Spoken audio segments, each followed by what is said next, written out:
Hello aspirants, welcome to Guru Institute Chandigarh. I am your chemistry faculty Dr. Deepa Bhardwaj. आज हम आपसे बात करने वाले हैं केमिस्ट्री के एक बहुत ही इंपॉर्टेंट टॉपिक के बारे में जिसका वेटेज हमारे नेट एग्जाम में भी बहुत अच्छा है और गेट एग्जाम में भी उसके बहुत अच्छे क्वेश्चंस बनते हैं। तो उसका नाम है कोऑर्डिनेशन केमिस्ट्री। हम अपनी पहले वाली वीडियो में ये डिस्कस कर चुके हैं कि सिलेबस के अंदर कोऑर्डिनेशन केमिस्ट्री का कौन कौन सा पोर्शन इंपॉर्टेंट है और वहां से कितने मार्क्स आते हैं। अगर आप उस वीडियो को फिर से देखना चाहते हैं तो उसका हमारे पास में लिंक डिस्क्रिप्शन बॉक्स में दिया होगा, आप जाकर चेक कर सकते हैं। तो उसके बाद में हम बात करते हैं कोऑर्डिनेशन केमिस्ट्री के लिए इसका जो वेटेज है वो हमारे पास में आता है कम से कम 22 से 25 नंबर की कोऑर्डिनेशन केमिस्ट्री हमें मिलती है यहाँ पर। और आपको अगर आप देखेंगे जो पार्ट सी का पोर्शन है उसके अंदर टोटल 60 क्वेश्चंस आते हैं, जिसमें से हमारे पास में 20 क्वेश्चंस हमारे कहाँ से होते हैं, इनऑर्गेनिक केमिस्ट्री से आते हैं। तो पार्ट सी के एक बहुत अच्छा पोर्शन इनऑर्गेनिक केमिस्ट्री कैप्चर करता है और उसके अंदर कोऑर्डिनेशन केमिस्ट्री के क्वेश्चंस 4 मार्क्स में बहुत ही सही आते हैं। इसीलिए चाहे आप ऑर्गेनिक को अपना मेन पार्ट मान के चल रहे हैं या फिजिकल को, उसमें इनऑर्गेनिक आपको बहुत सपोर्ट करेगा आपका एग्जाम क्वालिफाई करने के लिए। तो आज हम बात करते हैं कोऑर्डिनेशन केमिस्ट्री के कुछ इंपॉर्टेंट टॉपिक्स के बारे में। This is part 1। इसके बाद में हम पार्ट 2 भी डिस्कस करेंगे। आज यहाँ पर कोऑर्डिनेशन केमिस्ट्री में क्या क्या इंपॉर्टेंट है, उसके क्या क्या बेसिक्स हैं, क्योंकि देखिए जब आप एडवांस लेवल की पढ़ाई करते हैं तो आपके लिए जानना बहुत ज्यादा जरूरी है कि उसके बेसिक्स क्या हैं और हम क्यों उसको पढ़ रहे हैं, ऐसा इतना क्या इंपॉर्टेंट है कोऑर्डिनेशन केमिस्ट्री के अंदर कि उसका जो वेटेज है वो इतना ज्यादा है। सिमिलरली अगर आप ओएमसी की बात करेंगे, ऑर्गेनोमेटेलिक कंपाउंड्स की, तो उसका वेटेज भी काफी अच्छा आता है, लेकिन इसके पीछे एक रीजन है। तो हमें उस रीजन को जानना है, हमें अपने टॉपिक को, उसमें जो जो इंपॉर्टेंट चीजें हैं उनको फॉलो अप करना है, सारे क्वेश्चंस हमें इसके प्रैक्टिस करने हैं। तो आज हम स्टार्ट करते हैं बेसिक से। इंट्रोडक्शन में बात करेंगे कोऑर्डिनेशन कंपाउंड्स की। तो स्टार्टिंग में जो इंट्रोडक्शन में हम बात कर रहे हैं कि कैसे कोऑर्डिनेट बॉन्ड कैसे बनता है। आई होप आपको पता होगा कि केमिकल बॉन्डिंग क्या होती है। हमारे पास में मेनली 3 टाइप के बॉन्ड की हम बात करते हैं, ionic bonding, covalent bonding and then coordination bonding की बात करते हैं, जिसमें हम कोऑर्डिनेशन को डेटिव कोवैलेंट बॉन्ड भी बोलते हैं, मानते हैं, है ना। तो आयोनिक कंपाउंड्स क्या होते हैं आपको अच्छे से पता होगा, जिसके अंदर आयंस बनते हैं। There is a complete transfer of electrons, इसीलिए जो इलेक्ट्रॉन को देता है उस पे पॉजिटिव चार्ज होता है और जो गेन करता है उस पे नेगेटिव चार्ज होता है। तो इस टाइप से, जैसे कि हमारे पास में अगर मैं बात करूं NaCl की, NaCl इज आयोनिक कंपाउंड, क्योंकि यहाँ पे क्या है, आपका एक चार्ज यहाँ पे है प्लस का and negative charge is on chlorine. तो ये हमारे पास में आयोनिक बॉन्ड होता है। उसके बाद में हम बात करते हैं कोवैलेंट बॉन्डिंग की, जिसमें शेयरिंग ऑफ इलेक्ट्रॉन्स होती है और बराबर की शेयरिंग है। देखिए आयोनिक जो कंपाउंड्स बनते हैं वो मोस्टली कौन बनाता है, एल्कली मेटल्स बनाते हैं यहाँ पे, क्योंकि वो क्या है, आयंस होते हैं। तो आयंस मिलके ही क्या बनाते हैं, आयोनिक कंपाउंड्स बनाते हैं। सिमिलरली जो हमारे नॉन मेटल्स होते हैं, अगर आप देखेंगे अपनी पीरियोडिक टेबल को फ्रॉम लेफ्ट टू राइट, तो यहाँ पे क्या होता है, हमारे पास में लेफ्ट में हमारे पास में एल्कली मेटल्स होते हैं और राइट में हमारे पास में क्या होते हैं, पी ब्लॉक एलिमेंट्स होते हैं, नॉन मेटल्स होते हैं। नॉन मेटल्स में क्या होता है, वो कोवैलेंट बॉन्ड की फॉर्मेशन करते हैं, शेयर करते हैं इलेक्ट्रॉन्स को, है ना। तो इसके बारे में ये बहुत ही बेसिक नॉलेज है। हम यहाँ से स्टार्ट कर रहे हैं कि आपको कोवैलेंट बॉन्ड के बारे में थोड़ा इन्फॉर्मेशन होगा। देखिए कार्बन कार्बन कार्बन कार्बन आपस में जितने भी आप ऑर्गेनिक कंपाउंड्स को देखते हैं उसमें कोवैलेंट बॉन्ड का फॉर्मेशन होता है, क्योंकि दोनों की ही रिक्वायरमेंट एक जैसी है। यहाँ पे कार्बन को भी क्या चाहिए होता है, 4 इलेक्ट्रॉन्स की रिक्वायरमेंट होती है, दूसरे कार्बन को भी 4 इलेक्ट्रॉन्स की। तो जब उनके रिक्वायरमेंट सेम होते हैं तो वो शेयरिंग भी सेम करते हैं। इसीलिए यहाँ पे अगर आप देखोगे तो इस टाइप से हमारे पास में ये क्या बनता है, ये इसमें इथेन बन गया। हमारे पास में 2 कार्बन है, यहाँ पे हाइड्रोजन हाइड्रोजन हाइड्रोजन। तो यहाँ पे क्या हुआ है, ये क्या बना रहे हैं, ये कोवैलेंट बॉन्ड का फॉर्मेशन कर रहे हैं, जिसमें अगर आप देखोगे, मैं इसको ऐसे इस नोटेशन से दिखाते हैं हम, तो इलेक्ट्रॉन्स क्या हो रहे हैं, यहाँ पे शेयर्ड हैं दोनों के बीच में, दोनों कार्बन के बीच में इलेक्ट्रॉन की इक्वल शेयरिंग हो रही है, इक्वल। बट कोऑर्डिनेशन कंपाउंड में ऐसे नहीं होता है। एस ब्लॉक एलिमेंट्स बनाते हैं आयोनिक बॉन्डिंग, पी ब्लॉक करते हैं कोवैलेंट बॉन्डिंग, और हमारे जो बीच में है पीरियोडिक टेबल के ट्रांजिशन फेज में जो एलिमेंट्स आते हैं जिनको हम बोलते हैं ट्रांजिशन एलिमेंट्स और inner transition elements. D block elements की बात कर रहे हैं, एफ ब्लॉक एलिमेंट्स की बात कर रहे हैं, उसमें एक्टिनाइड्स आते हैं हमारे पास में, है ना, लेंथेनॉइड्स एंड एक्टिनॉइड्स आते हैं। तो इसमें देखिए डी ब्लॉक एलिमेंट्स का क्या होता है और क्यों ये कोऑर्डिनेशन बॉन्ड बनाते हैं, ये जानना बहुत ज्यादा जरूरी है। आयनिक बॉन्डिंग होती है, कोवैलेंट बॉन्डिंग होती है, और जो बीच वाले हैं ट्रांजिशन एलिमेंट्स वो हमारे कोऑर्डिनेट बॉन्ड बनाते हैं। क्यों बनाते हैं? क्योंकि उनका जेड इफेक्टिव बहुत ज्यादा होता है। अब जेड इफेक्टिव अगर आप केमिकल बॉन्डिंग को फॉलो अप करते हैं, सबको पता होता है इफेक्टिव न्यूक्लियर चार्ज। इसमें क्या होता है कि इफेक्टिव न्यूक्लियर चार्ज जितना ज्यादा होगा, न्यूक्लियस का अट्रैक्शन इलेक्ट्रॉन से उतना ही ज्यादा होता है। और हमें पता है कि डी ब्लॉक एलिमेंट्स, हमारे जो डी ब्लॉक एलिमेंट्स होते हैं उनके अंदर क्या होता है, उनके पास में पुअर शील्डिंग इफेक्ट है, डी ऑर्बिटल्स का पुअर शील्डिंग इफेक्ट होता है, जिसकी वजह से जो Z इफेक्टिव है वो आउटर मोस्ट शेल में बढ़ जाता है। और यही एक रीजन है कि Z इफेक्टिव ज्यादा होता है तो आयनाइजेशन एनर्जी भी ज्यादा हो जाती है, इसीलिए वहां से इलेक्ट्रॉन को निकालना बहुत ही ज्यादा मुश्किल हो जाता है। Z इफेक्टिव ज्यादा होगा, ऑब्वियस सी बात है, तो आप इलेक्ट्रॉन को ऐसे आयन की फॉर्म में नहीं उस कैटायन को बना सकते हैं। तो यहाँ पे क्या हुआ, इसीलिए इसकी आयनिक बॉन्डिंग नहीं होती है ना।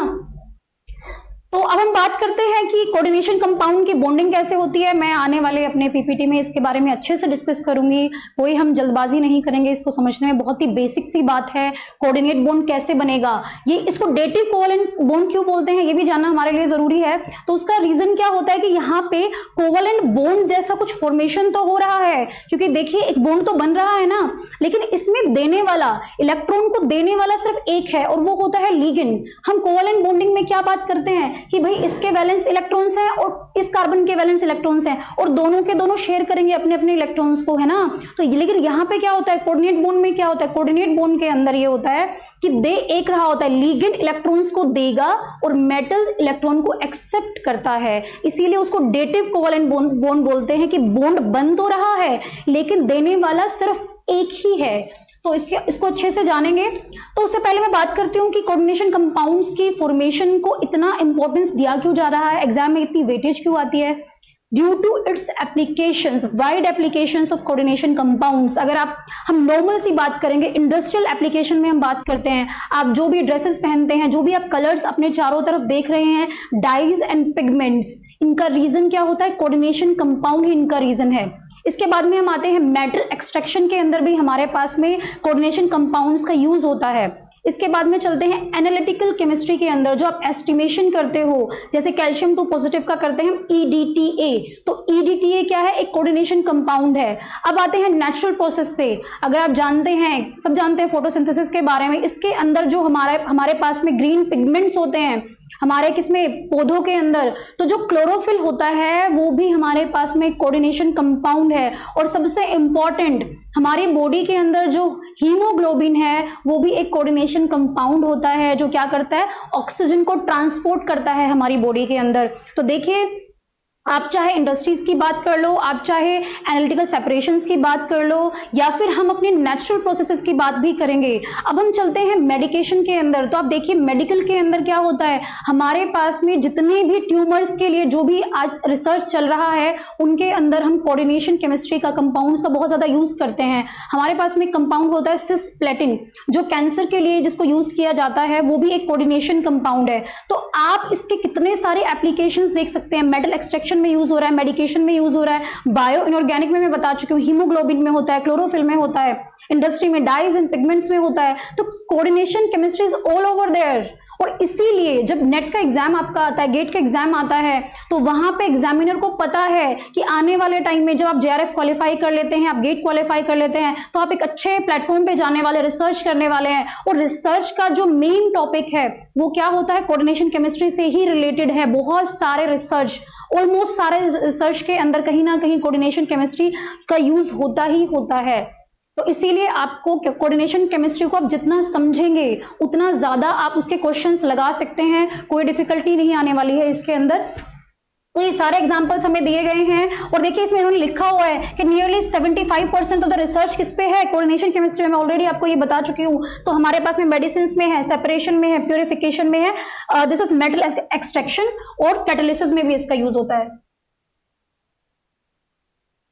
कोऑर्डिनेट बॉन्ड की बात करते हैं। मैंने आपको पहले ही बोला है कि कोऑर्डिनेट बॉन्ड क्या होता है, डेटिव कोवलेंट बॉन्ड बोलते हैं, लेकिन इसमें कैसे ये बनता है। तो देखिए यहाँ पर मैंने आपको बताया कि इसमें क्या होता है कि एक हम मेटल बोलते हैं, एक हम लिगेंड बोलते हैं। मेटल कौन सा होता है? मेटल हमारा सेंट्रल एटम होता है जो इलेक्ट्रॉन्स को एक्सेप्ट करता है ना, और जो लिगेंड होता है वो इलेक्ट्रॉन डोनर होता है।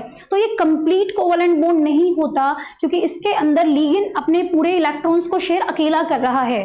तो अगर मैं मान के चलती हूँ कि भाई मेरा जो मेटल लिगेंड बॉन्ड है, मेटल और लिगेंड बॉन्ड जो है, अगर हम सपोज करते हैं कि मैंने इसको कोवलेंट मान लिया, इस एग्जांपल में देखते हैं, ये मेरे पास में मेटल है और ये क्या बन रहा है? ऑक्टाहेड्रल जियोमेट्री बन रही है इस कोऑर्डिनेशन, पर्टिकुलर कोऑर्डिनेशन कंपाउंड की। आपको सिर्फ दिखाने के लिए बताया जा रहा है। यहाँ पे क्या है? ये मेरे पास में ये क्या है? 6 लिगेंड्स हैं, 2 एक्सियल पोजीशन पे है और 4 इक्वेटोरियल पोजीशन पे है। हमारे पास में ये ज्योमेट्री हमने पढ़ी है, कहाँ पे पढ़ी है? केमिकल बॉन्डिंग में हमने पढ़ा है इसको, है ना। तो यहाँ पे अब जो मेटल लिगेंड्स हैं ये क्या कर रहे हैं? ये बॉन्ड बना रहे हैं। यहाँ पे देखिए आपको ये बहुत अच्छे से यहाँ पे क्लियर होने वाला है। ये बॉन्ड बना लिया और यहाँ पे ये बॉन्ड बना लिया इन लिगेंड्स ने यहाँ पे, है ना। तो अगर मैं मान के चलती हूँ कि मेरे पास में ये लिगेंड है और ये अपने इलेक्ट्रॉन्स को शेयर कर रहा है मेटल को, तो क्या हो जाएगा? अब हम एक एग्जांपल इसमें मैं मान के चलती हूँ कि कोबाल्ट NH3, ये लिगेंड मेरे क्या है? NH3 है, 6 है, और ये हमने ले लिया +2, इसको मैं मान के चलती हूँ। और मैंने आपको बोला कि NH3 है वो क्या दे रहा है? वो इलेक्ट्रॉन पेयर दे रहा है, मतलब 2 इलेक्ट्रॉन एक NH3 देगा। तो टोटल 6 इलेक्ट्रॉन, 6 हमारे पास में NH3 हैं, तो उसमें कितने टोटल इलेक्ट्रॉन्स होंगे? 12 इलेक्ट्रॉन्स। अगर हम इसको कोवलेंट बॉन्ड एज्यूम भी कर लेंगे तो उसके बाद में क्या आएगा कि भाई जैसे ही NH3 2 इलेक्ट्रॉन दे रहा है एक NH3, तो टोटल 12 इलेक्ट्रॉन्स हैं। अब कोवलेंट बॉन्डिंग में तो हम जानते हैं क्या होता है, हमारे पास में इक्वल शेयरिंग होती है कि जो भी इलेक्ट्रॉन्स हम बॉन्ड को बना रहे हैं जिन इलेक्ट्रॉन से, वो हमारे बीच में इक्वल शेयरिंग में होंगे। तो टोटल अगर 12 इलेक्ट्रॉन्स हमारे पास में हैं तो 6 मेटल के पास में रहेंगे, 6 हमारे पास में रहेंगे। तो यहाँ पे देखिए मेटल के पास में अब कितने इलेक्ट्रॉन्स आ गए हैं? 6 इलेक्ट्रॉन्स आ गए, माइनस के 6 इलेक्ट्रॉन्स आ गए हैं। और लिगेंड के पास में क्या है? यहाँ पे हर लिगेंड के पास में एक एक इलेक्ट्रॉन आया है। आप इसको समझ गए होंगे आई होप। तो यहाँ पे देखिए अगर मैं मान के चलती हूँ कि मेरे पास में कोबाल्ट का, यहाँ पे देखिए NH3 जो है हमने मान लिया कि इसको ये इलेक्ट्रॉन दे रहा है और इसकी ये अपनी +2 की स्टेट में बैठा हुआ है, और -6 इलेक्ट्रॉन्स कौन दे रहा है? इसको लिगेंड दे रहे हैं। तो कोबाल्ट पे कितना चार्ज आ जाएगा? कोबाल्ट पे आ जाएगा -4। क्या ये एक्सेप्टेबल है? जी बिल्कुल भी नहीं है।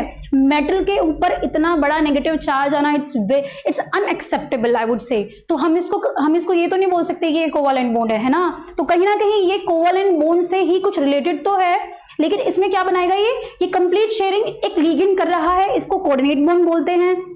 और इसका जो कॉन्सेप्ट है वो सबसे पहले हमें हसाब प्रिंसिपल से आया था, लुईस एसिड बेस प्रिंसिपल से, hard soft acid base principle, जहां पे हमें बताया गया था कि क्या होता है? एक लुईस एसिड होता है जो मेटल होता है। लुईस एसिड किसको बोलते हैं हम? जो इलेक्ट्रॉन का एक्सेप्टर होता है। और एक होता है हमारे पास में डोनर, लुईस डोनर जिसको बोलते हैं, वो क्या करता है? अपने इलेक्ट्रॉन्स को डोनेट करता है। तो ये उसी प्रिंसिपल पे काम करता है। देखिए यहाँ पे लिखा हुआ है कि डोनर्स होते हैं और जो which accept the pair of electrons, इनको क्या बोलते हैं? डोनर्स बोलते हैं। Coordinate bond is also known as the co-ionic and semi polar bond भी इसको बोलते हैं। देखिए इनके नाम, अगर आपको क्वेश्चन अभी क्या हो गया है नेट का, अगर आप पैटर्न देख रहे हैं आपको पता होगा कि 2015-16 के टाइम पे जो आते थे क्वेश्चंस की टू द पॉइंट क्वेश्चंस आ रहे हैं, तो आप उनको आंसर कर सकते हो, है ना। लेकिन अभी MSQs नेट के अंदर आते हैं, गेट के अंदर तो आते ही आते हैं, लेकिन नेट क्या दे रहा है? MSQ क्वेश्चन दे रहा है आपको, मल्टीपल सिलेक्टिव क्वेश्चंस। उसमें आपको एक स्टेटमेंट A दे देंगे, एक स्टेटमेंट B दे देंगे, और फिर पूछेंगे बताओ इनमें से कौन कौन सी स्टेटमेंट आपकी सही है। तो आपको जो भी आप चैप्टर अपना कर रहे हैं, पहली बात तो ये आपको वो पूरा करना है। उसमें सिर्फ इतना याद नहीं रखना, वो टाइम चला गया कि शॉर्टकट बस याद कर लेते हैं, उसी से ही आंसर क्लिक हो जाएगा। बिल्कुल भी नहीं ऐसा होने वाला है। आपको थ्योरी एक बार जरूर अच्छे से पढ़ना है उसको, और फिर जब एग्जाम में जाओगे तो उसको रिवाइज कर लेना। अपने नोट्स के अंदर आपको क्या करना है? अपने पॉइंट्स आप लिखते जाइए, है ना। तो इसीलिए मैं आपको बार बार बोलती हूँ कि अगर आप नेट के लिए प्रिपेयर कर रहे हैं तो डायरेक्शनल प्रिपरेशन बहुत ज्यादा जरूरी है इस एग्जाम को क्वालिफाई करने के लिए। अगर आप डायरेक्शन में करते हो तो आप कहीं से भी, कैसे करना है, कहीं से भी आपको अच्छे नोट्स चाहिए होंगे, आपको डायरेक्शन चाहिए, एक मोटिवेशन भी साथ में चाहिए होगा, सपोर्ट चाहिए होता है, सपोर्ट सिस्टम जहाँ पे आपको सब कुछ सारी चीजें आपको अवेलेबल हो, बस आपको पढ़ना है, तैयारी करनी है। आप ऑनलाइन कोचिंग ले सकते हैं, बहुत सारा डिजिटल प्लेटफॉर्म पे है, ऑफलाइन ले सकते हैं। हम यहाँ पे अपने इंस्टीट्यूट में ऑनलाइन ऑफलाइन दोनों टाइप का कोचिंग प्रोवाइड करते हैं। लाइव क्लासेस आपको मिलती हैं, स्टडी मटेरियल मिलता है, और यहाँ पे नेट, गेट, जैम, टाइफर जितने भी एग्जाम्स होते हैं उनके सारे क्वेश्चंस हम आपको प्रैक्टिस कराते हैं, ताकि आप जब जाओगे तो आप उसमें सारे क्वेश्चंस को समझ के अटेम्प्ट कर सके, है ना। तो आप कहीं से भी जो आपको सुटेबल लगे तो आप ट्राई कर सकते हैं। अगर आप हमारे कोचिंग से करना चाहते हैं तो आप कॉन्टैक्ट कर सकते हैं, स्क्रीन पे नंबर दिया गया है। अभी मैं बात करती हूँ कि इसमें हमारे पास में एक डोनर है, एक एक्सेप्टर है, ये इसके नाम है। तो मैं ये बता रही थी, ऐसे छोटी छोटी चीजों को आप याद करके चलना। बी पार्ट में ऐसी चीजें आ सकती हैं, सेमी पोलर बॉन्ड भी बोलते हैं। अब क्यों बोलते हैं ये हम आने वाले इसमें वीडियो में देखने वाले हैं, है ना। तो इसमें देखो लिखा हुआ है acceptor atom must have an empty orbital. Empty orbital क्यों होना चाहिए, बोलने से ही पता चल रहा है भाई। जब मैं कह रही हूँ कि इलेक्ट्रॉन उसको लेने हैं, ऑब्वियस सी बात है, आप देखेंगे कि क्लासरूम में गए हैं तो आप उस पर तभी बैठ सकते हैं जब कोई सीट क्या होगी, खाली होगी। वैकेंट सीट अगर होगी, अगर सारी की सारी सीट्स फिल्ड हैं और आप क्लास में गए हैं तो आपको बैठने के लिए जगह नहीं मिलेगी, है ना। तो इससे क्या पता चलता है कि जो मेरा इलेक्ट्रॉन लेने वाला है, जो इलेक्ट्रॉन एक्सेप्टर है, उसके पास में वैकेंट ऑर्बिटल होना ही होना चाहिए। इसीलिए ट्रांजिशन एलिमेंट्स कोऑर्डिनेट बॉन्ड बनाते हैं। क्यों, पहली रिक्वायरमेंट ही फुलफिल कर रहे हैं। हमें पता है कि हमारे पास में डी ब्लॉक एलिमेंट्स के पास में क्या होते हैं, डी ब्लॉक एलिमेंट के पास में डी ऑर्बिटल होता है। तो वहां पे क्या होता है, जैसे उसका कैटायन बनाएंगे या नहीं भी बनाते हैं तो भी उसके अंदर हमारे पास डी ऑर्बिटल में पार्शियली फिल्ड होते हैं या बिल्कुल भी फिल्ड नहीं होते हैं, है ना। तो उसमें हमारे पास में जगह होती है। इन इलेक्ट्रॉन्स को जो लुईस बेस देगा वो उनके ऑर्बिटल्स में जाके ऑक्यूपाई कर लेता है, इसीलिए वैकेंट ऑर्बिटल होना ही होना चाहिए। सिमिलरली अगर अब बात मैं करूं बेस की, तो बेस कोई भी इलेक्ट्रॉन क्यों देगा, तब देगा जब उसके पास में ऑलरेडी वो इजिली अवेलेबल होंगे, है ना। तो जैसे फॉर एग्जांपल जहां लोन पेयर्स होते हैं, अगर लोन पेयर्स हमारे पास में हैं तो तभी तो बेस उसको दे सकता है ना। इसीलिए इलेक्ट्रॉन डोनर्स के पास में क्या होना चाहिए, इलेक्ट्रॉन पेयर होना ही होना चाहिए। तो आप अपने लिगेंड्स को जब देखेंगे तो हम वहां से आपको बताने वाले हैं कि वहां पे या तो विजिबल आपको पता चल जाएगा। जैसे कि NH3 की मैंने आपसे बात की है, NH3 के अंदर अगर आप देखोगे तो नाइट्रोजन के पास में क्या है, लोन पेयर है, हमेशा अवेलेबल होता है, इसीलिए ये बहुत ही अच्छा बेस है ना। तो ये छोटी छोटी बातें हैं जो आपको याद रखनी है। और मैं आपको बता रही हूँ इस क्लास से जो बेसिक्स क्लियर होंगे ना, वो आपको बहुत हेल्प करते हैं। कभी भी बेसिक्स को लाइटली नहीं लेना है, क्योंकि जब बड़े क्वेश्चंस आते हैं ना तो उसमें बेसिक चीजें वो छिपा के रखते हैं और क्वेश्चन को एक ऐसा डिजाइन कर देंगे कि आपको लगेगा कि अरे ये तो हवा सा है, कैसा क्वेश्चन है, मुझसे तो नहीं बन रहा है ना। लेकिन अगर आपको बेसिक पता है तो आपको क्या करना है, प्रेजेंस ऑफ माइंड आप रखेंगे कि अच्छा लिगेंड ये क्यों है ना, ये ज्यादा अफेक्टिव क्यों है, इस मेटल का ऑक्सीडेशन स्टेट कितना होगा, तो ये कैसे बनाएगा। ये छोटी छोटी चीजें हैं जो आपको हम इस क्लास में बताने जा रहे हैं। इससे आपके काफी अच्छे पार्ट सी के क्वेश्चन भी सोल्व हो सकते हैं, तो आपको बने रहना है हमारे साथ में। तो ये इसके कुछ एग्जाम्पल्स हैं। यहाँ पे NH4 पॉजिटिव, देखिए अमोनियम आयन पॉजिटिव, यहां पे ये क्या होता है, ये एक कोऑर्डिनेशन बॉन्ड ही क्रिएट करता है। इसमें आप देखिए यहाँ पे क्या हो रहा है, यहाँ पे ये मेरे पास में NH3 है। अब मुझे पता है NH3 के पास में क्या होता है, लोन पेयर ऑफ इलेक्ट्रॉन होता है। तो वो क्या करता है, इसके s ऑर्बिटल में क्या करेगा, डोनेट करेगा अपने इलेक्ट्रॉन्स को। वो कुछ इस टाइप से क्या बनाते हैं हमारे पास में, ये एक बॉन्ड बनाएंगे जिसको हम बोलते हैं अमोनियम आयन बनाते हैं ये। नेक्स्ट इंपॉर्टेंट है, देखिए यहाँ पे एक थोड़ा सा हमने दिखाने की कोशिश की है कि ये लिगेंड के पास में क्या होते हैं, इलेक्ट्रॉन पेयर है, और ये मेटल है, सेंट्रल मेटल एटम बोलते हैं इसको, और ये क्या है, वैकेंट है। तो ये अपने इलेक्ट्रॉन्स को यहाँ पे डोनेट कर सकता है। अगर मैं इसको और अच्छे से दिखाना चाहूँ ओवरलैपिंग, तो मैं इस टाइप से इसको थोड़ा सा दिखा सकती हूँ कि ये यहाँ पे अपने दोनों इलेक्ट्रॉन्स को दे रहा है। तो कुछ हम इसी टाइप की बात तो केमिकल बॉन्डिंग में कर रहे थे ना, जो कोवैलेंट बॉन्ड बनता है, लेकिन उसमें क्या करते हैं, दोनों के पास में कुछ कुछ इलेक्ट्रॉन्स होते हैं और शेयरिंग कर लेते हैं, ओवरलैप कर लेते हैं। पर इसमें क्या हो रहा है, ओवरलैप तो हो रहा है, लेकिन यहाँ पे देने वाला कौन है, सिर्फ और सिर्फ बेस है, इलेक्ट्रॉन डोनर है। तो यहाँ पे देखिए एक इंपॉर्टेंट एग्जांपल है NH3 एंड BF3, जहां पे आपको देखते ही पता चलना चाहिए जिसके पास में इलेक्ट्रॉन अवेलेबल हैं, जैसे कि NH3, तो वो कौन सा होगा, लीगेंड होगा। तो दूसरा कौन सा होगा, BF3। ऑब्वियस सी बात है, जब एक इलेक्ट्रॉन डोनर है तो BF3 मेरा क्या हो जाएगा, लुईस एसिड हो जाएगा। ये क्यों होता है, इसकी पिक्चर से हम ज्यादा अच्छे से बता सकते हैं। इन्होंने सिंपल हमने पहले ये बताया है यहाँ पे कि ये लोन पेयर है और डोनेट कर रहा है बोरोन को, और ये क्या बना रहा है, NH3, इसको अडक्ट भी बोल सकते हैं, NH3 BF3, इनको कोऑर्डिनेशन कंपाउंड्स को एसिड बेस अडक्ट बोलते हैं। रीजन क्या होता है, क्योंकि एक तो लुईस एसिड है और दूसरा लुईस बेस है। इसमें क्या होता है, ये मेरा बेस है, ये मेरा एसिड है, तो इसको हम क्या बोलते हैं, एसिड बेस अडक्ट।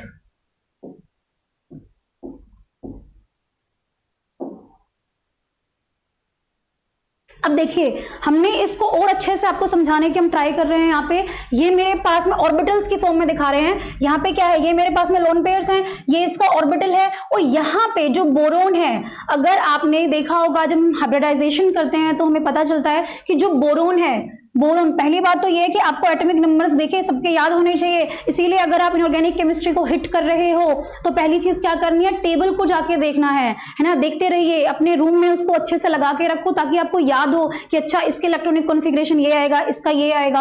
अब आते जाते आयनाइजेशन एनर्जी किसकी ज्यादा है, जेड इफेक्टिव किसका ज्यादा है, ये आपको कंप्लीटली एब्जॉर्ब करना है पीरियोडिक टेबल को। अगर मैं केमिस्ट्री की लैंग्वेज में ही आपसे बात करूं तो यहाँ पे देखिए बोरोन जो है क्या आएगा, इसका electronic configuration 1s2, 2s2 and 2p1। यहाँ पे बोरोन का हमारे पास में 5 होता है, तो मेरे पास में वैलेंस शेल इलेक्ट्रॉन्स कौन से हैं, 2s2, 2p1, ये होते हैं वैलेंस शेल इलेक्ट्रॉन्स। अगर 2p के अंदर मेरे पास में इलेक्ट्रॉन है तो अगर इसका जैसे हमने बोल दिया प्रिंसिपल क्वांटम नंबर n क्या है, यहाँ पे 2 है, तो 2 वाले जितने भी हैं वो वैलेंस शेल में ही काउंट होते हैं, है ना। तो यहाँ पे क्या हो गया है मेरे पास में, यहाँ पे बोरोन जो है वो क्या करेगा, 3 इससे बनाता है, फ्लोरीन से बनाता है। अभी आप इसको जरा इस तरीके से देखेंगे तो शायद ज्यादा समझ में आएगा। 2p1, अभी मैं बोल रही हूं जैसे ही BF3 जब बनता है, BF3 जब बनेगा तो उसमें क्या होता है कि जो ये S वाला इलेक्ट्रॉन है वो क्या कर जाएगा, एक्साइटेड स्टेट में आता है। ये क्या होती है, ग्राउंड स्टेट होती है। देखिए हम आपको केमिकल बॉन्डिंग में ये सारी चीजें कराते हैं, तो आई होप आपको इस वीडियो में ये कोऑर्डिनेशन केमिस्ट्री में जब आप जा रहे हैं तो प्लीज आपको थोड़ा बहुत केमिकल बॉन्डिंग आना ही आना चाहिए, तो आपके लिए इजी हो जाएगा, है ना। अदरवाइज तो आपको हर चीज फिर ये भी देखना पड़ेगा, अच्छा ग्राउंड स्टेट ये होती है। अब एक्साइटेड स्टेट जब बनेगी तो क्या होगा, एक इलेक्ट्रॉन चला जाएगा यहाँ पे, तो जो 3 फ्लोरीन बॉन्ड्स हैं वो अपने 2p5 के साथ में यहाँ पे क्या कर लेते हैं, ऑर्बिटल्स को यहाँ पे ओवरलैप कराते हैं, और मेरे पास में 3 बॉन्ड बन गए हैं बोरोन के फ्लोरीन के साथ में। अब हमने पढ़ा था, एक ऑक्टेट रूल की बात की थी हमने, केमिकल बॉन्डिंग में हम करते हैं कि ऑक्टेट रूल क्या बोलता है कि चाहे मेरे पास में वो सराउंडिंग एटम्स हैं या फिर मेरे पास में सेंट्रल एटम है, उसका ऑक्टेट कंप्लीट होना ही होना चाहिए। और सेंट्रल एटम के पास तो ये एक वो फ्लेक्सिबिलिटी होती है कि वो उससे ज्यादा भी, ऑक्टेट रूल को भी उससे ज्यादा भी अपने क्या बॉन्ड बना सकता है, अपनी मैक्सिमम कोवैलेंसी में रहने की कोशिश करता है। बट बेचारा बोरोन, देखिए जरा इसको, यहाँ पे मैंने बोला कि इसके पास में 5 तो पहले ही थे और 3 किसने दे दिए, यहाँ पे फ्लोरीन ने आ गए, तो यहाँ पे मेरे पास में क्या हो गया, यहाँ पे 8 इलेक्ट्रॉन इसके बन गए हैं ऐसे, है ना। 3, सॉरी, इसके यहाँ पे बोरोन के पास में 3 वैलेंस शेल इलेक्ट्रॉन्स है, सॉरी 3 है, 3 और 3 6 होंगे, यहाँ पे देखिए 6 इलेक्ट्रॉन्स हैं। तो ज्यादा बनाना तो बहुत दूर की बात रही, बेचारा अपना ऑक्टेट भी कंप्लीट नहीं कर पा रहा, इसीलिए BH3 हो गया, BF3 हो गया, ये क्या करते हैं, ये एक लुईस एसिड की तरह बिहेव करते हैं, है ना। तो जब ये लुईस एसिड की तरह बिहेव कर रहा है, इसका मतलब यहाँ पे इसका क्या है, एक ऑर्बिटल खाली है, बॉन्डिंग बना के भी खाली है, तो यहाँ पे क्या करेगा, NH3 आएगा, इसके एम्प्टी ऑर्बिटल में अपने इलेक्ट्रॉन्स देगा और ये अडक्ट बनाते हैं, है ना। तो ये एग्जाम्पल को आपको अच्छे से समझना है। अब हम बात करते हैं, देखिए हमने बात कर ली कोऑर्डिनेशन कंपाउंड्स की, इसकी डेफिनेशन की हमने बात की है कि एसिड होता है, एक बेस होता है, एक इलेक्ट्रॉन एक्सेप्टर होता है, डोनर होता है, और वो डोनर क्या करता है, इलेक्ट्रॉन्स को उसके एम्प्टी ऑर्बिटल में देगा, तो जो बॉन्ड बनता है वो कोऑर्डिनेट बॉन्ड बनता है, और ऐसे कंपाउंड्स को हम क्या करते हैं, क्या बोलते हैं, कोऑर्डिनेशन कंपाउंड्स। अगर आप ध्यान से इसको देखोगे तो आपको पता चलेगा कि NH3 अपने आप में ही एक स्टेबल कंपाउंड है ना। फिर भी मैं मानती हूँ चलो BF3 भी स्टेबल ही होता है, थोड़ा सा इसमें कभी कभी फ्लोरीन भी बैक बॉन्डिंग कर लेता है, लेकिन अपने आप में एक कंपाउंड तो बना ही हुआ है। तो जब 2 स्टेबल कंपाउंड्स मिलके एक नया क्या बना रहे हैं, एक नया कंपाउंड बना रहे हैं, वो भी कोऑर्डिनेशन बॉन्डिंग ही होती है।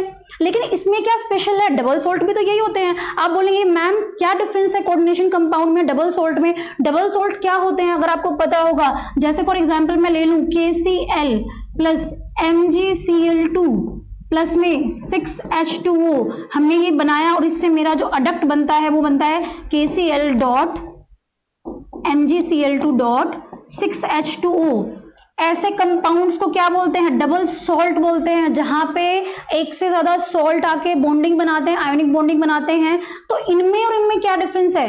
कोऑर्डिनेशन कंपाउंड्स कैसे अलग होते हैं डबल सॉल्ट से, तो ये भी हमें पढ़ना है। यहां से देखिए स्टेटमेंट जैसे क्वेश्चन, कुछ कुछ बेसिक क्वेश्चन आ सकते हैं, तो मैंने आपको बता दिया है। फॉर एग्जाम्पल ये मेरा क्या है, KCl dot MgCl2.6H2O is a double salt, ठीक है। और कॉम्प्लेक्स सॉल्ट में तो आप किसी को भी लेके चल लो, मैं ले लेती हूँ कोबाल्ट को। फॉर एग्जाम्पल मैं सिर्फ आपको ये समझाने के लिए इसका एग्जाम्पल बना रही हूं यहाँ पे। तो इसके अंदर क्या होता है कि यहाँ पे देखिए 2 या 2 से ज्यादा सॉल्ट होते हैं डबल सॉल्ट के अंदर। अब यहाँ पे क्या होता है, ये क्रिस्टलाइन स्टेट में एग्जिस्ट करते हैं, क्रिस्टलाइन स्टेट में एग्जिस्ट करते हैं। अगर आप इनको एक्विस सॉल्यूशन बनाओगे, अगर आप इनका एक्विस सॉल्यूशन बनाते हैं, मैंने बोला इनको डाइल्यूट मैंने कर दिया, तो ये कैसे बन जाते हैं कि पॉजिटिव निकल जाएगा, Cl नेगेटिव निकल जाएगा, Mg+2 बन जाएगा।